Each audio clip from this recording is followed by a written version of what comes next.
I'm in the middle of filming a wash day tutorial, 5-Minute Friday, and I had a conversation with my dad. I touched on my trauma, or that I have childhood trauma, on this channel a little bit. I'm gonna start talking about it more. So some of this may be confusing until you get more of the story. There's a lot saved in my highlights on Instagram, so that's a good place to get more caught up. But the short story is I was raised in a household with a lot of, I don't know how else to say that, with domestic violence. My home was incredibly violent. Both of my parents experienced childhood trauma, and neither had processed or navigated it, and that's essentially a recipe for disaster. And I had 3 little girls, I'm the oldest of 3, and chaos ensues. Not that childhood trauma necessarily brings out violence, but specifically the childhood trauma that both of my parents experienced. It made sense that my father was an abuser and my mother was the victim of abuse. It was really violent. I'm sorry, just a forewarning, I laugh as a coping mechanism. Not only was my home incredibly violent, but when my parents finally divorced after 10 years, there was a really long custody battle, one that ultimately moved me out of my home. And I mean, it just didn't end. It didn't, court and all the other things that came with it, it didn't end until I was in my 20s. There was a lot of stalking. There was just so much. This isn't about that, but I'm going to start talking about more of that soon. I have a fairly healed relationship with my dad. We were distant for a lot of years. There was a custody battle when I was 12. I refused to go to my father's home. I have not lived with him since then. It's been a very distant relationship. I mean, all in all, our relationship is probably the best that it's been. It's the most healed, it's the most open, it's the most consistent communication that we have. The thing that's interesting with childhood trauma, and maybe trauma in general, I'm speaking specifically about childhood trauma because that's the bulk of where my trauma was experienced, was in childhood, is the effect of the trauma is far more than just, I don't know how to explain it. It's an onion. Childhood trauma is like onions. A Shrek reference, it's making me cry. It's like onions, right? It's layers. It's a tree, it's roots. And it spreads so far, and where those roots reach, you don't always know. I had already dealt with the obvious instances, and the last year I have really been navigating how trauma has affected me, how it is presented as an adult, and how it affects my relationships, how it affects how I go about my day, learning who I am, because trauma confuses that.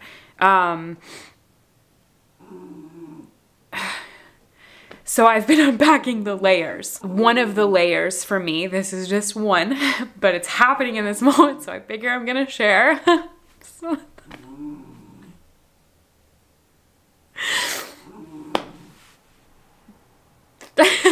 I'm sorry, I have a sixth sense of humor.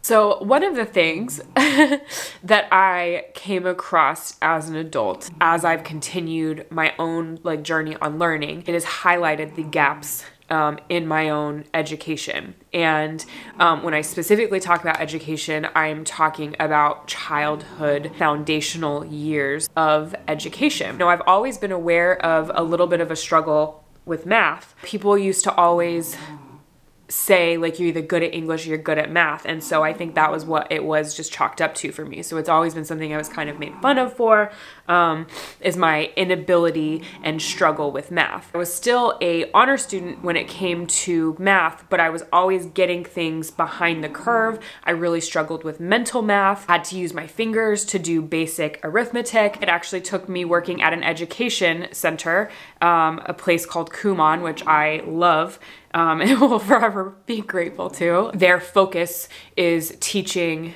math facts, and something there, and probably my age, timing, and whatever, it just started clicking. I used to think I was horrible with math, and as I started going back to these basics and closing those gaps, so I figure out that I'm actually decent with math. So I figured that out a few years ago, and now, fairly recently, kind of triggered by Daniel, actually, because, you know, Daniel's first language is German. And when he moved here, when we were first dating, he would ask me like to define words, and I realized like, oh my goodness, like I know how to use these words. I know like what they mean. I can't explain them. So if I can't explain them, if I can't define a word, do I actually understand it? So our dynamic highlighted that my vocabulary was lower than what it appeared to be. Through that, then I started really realizing that like, oh, okay, my reading comprehension is also lower than what it appeared to be. You know, as a child, I was very observant, and I was aware, and I could communicate. I mean, I was speaking in full sentences at 2 years old on the dot. In full sentences, I could have carry-on conversations with people. So I appeared in a lot of scenarios like I got it. And I'm very observant. I've always been very observant. I don't know if that is innate in me, and I don't know if that was learned because of survival and navigating my household. And I'm really good at that, is the truth. I can see something and I can duplicate it, whether it's a behavior. I can hear a word in a sentence, so I could use these words. I would use them correctly, but not fully core root level know what these words mean. A lot of what presented as understanding was just that I was able to observe and apply. I think that there's plenty of people that would relate with those things individually.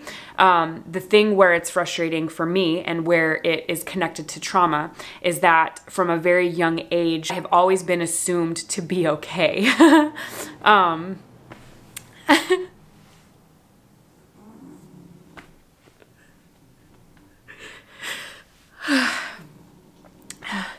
It was assumed that I was okay, that I would be okay. And the unfortunate side effect of trauma is if you are presenting okay, and sometimes even if you aren't, but if you're presenting okay, a lot of those details get missed, and they're not priority, right? Survival is priority. So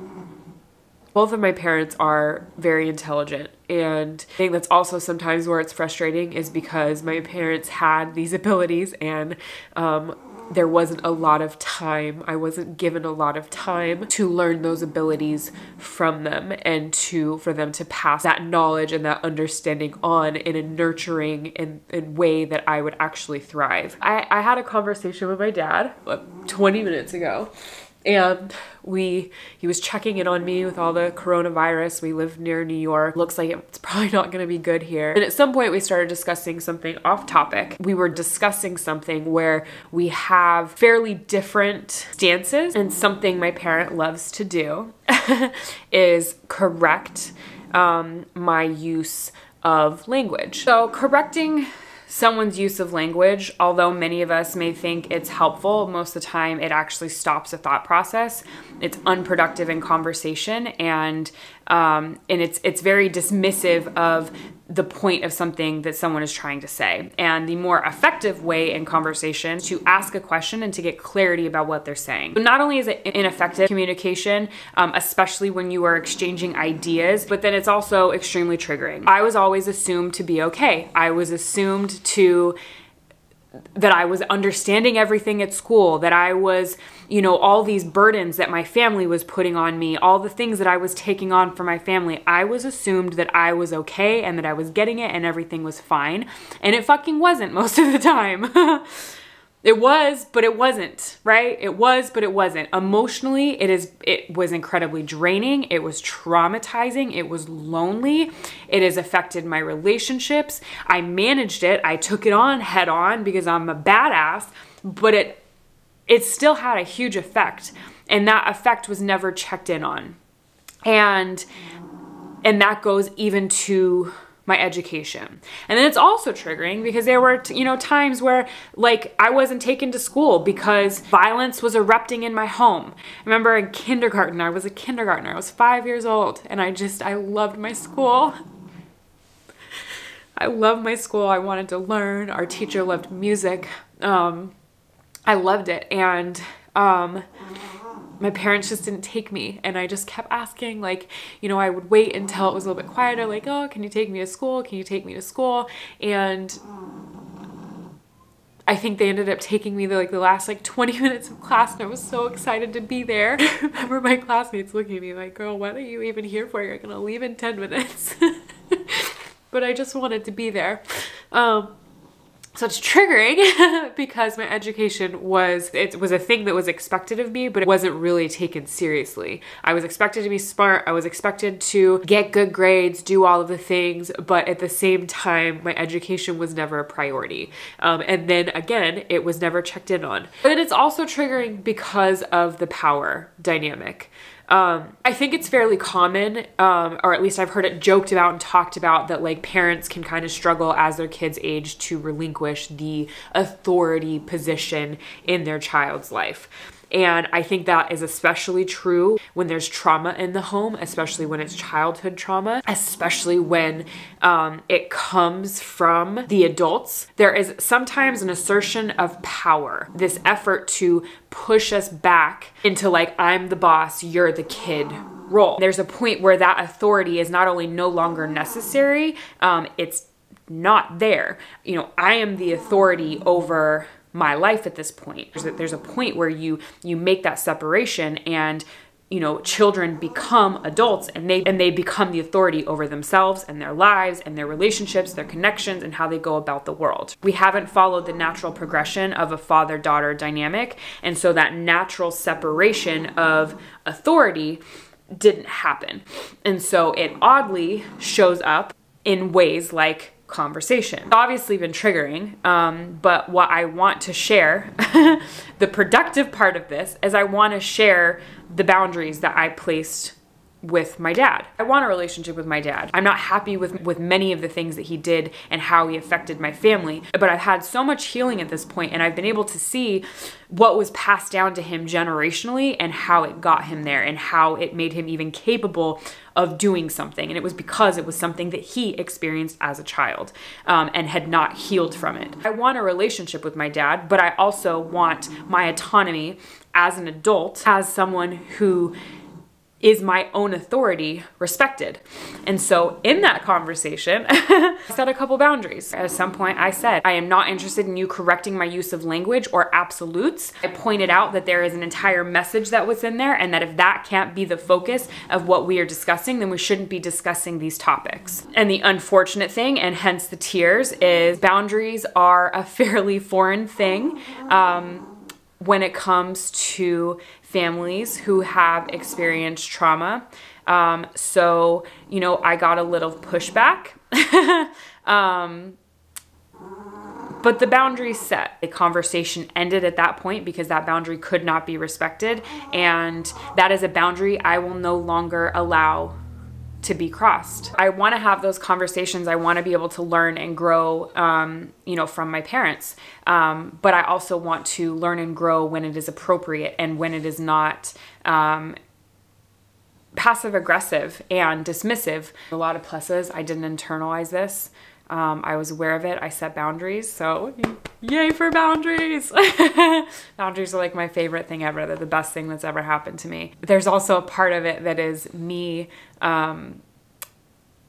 speaking up for that little that little 5-year-old girl who was always just assumed to be okay, and who wasn't given the time and energy to be nourished, to really nourish so that she could flourish. I feel proud of myself. I feel proud of myself, and I feel proud that I am reparenting those things in myself as an adult. I feel so proud that I've been able to get to those layers of my onion, so that I can just learn and know more and be better and more effective in everything that I do. Okay. I don't know how to end these. I just never do.